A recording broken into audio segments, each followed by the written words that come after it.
What if I told you that a single empire lasted over 2,000 years, shaped by dynasties, dragons, and one of the longest walls ever built by human hands?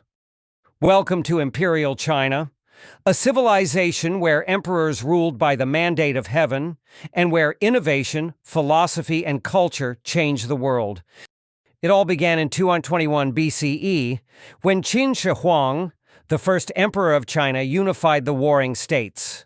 Ruthless but visionary, he standardized writing, built roads, and began the construction of the Great Wall. He was buried with an army of life-size terracotta soldiers, an eternal guard for the afterlife. Next came the Han Dynasty, often called the Golden Age of China.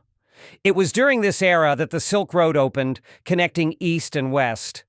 Chinese silk, paper, and spices traveled across continents, and in return came gold, horses, and new ideas.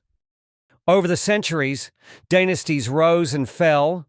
The Tang brought poetry and art to dazzling heights. The Song introduced paper money and advanced printing. And the Ming? They sent massive treasure fleets across the seas, long before European explorers dared to cross the oceans. Here's a curious fact.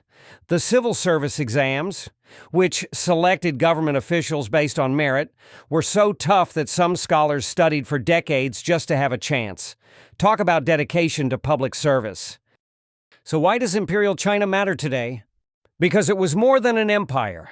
It was an idea, a belief in harmony, hierarchy, and the power of learning. It left a legacy of inventions, philosophies like Confucianism and Taoism, and a cultural identity that still thrives in modern China. Now think about this. How did a civilization, born over 2 millennia ago, manage to stay so influential for so long? Maybe because it understood something timeless. That power built on wisdom, culture, and unity can echo through the ages.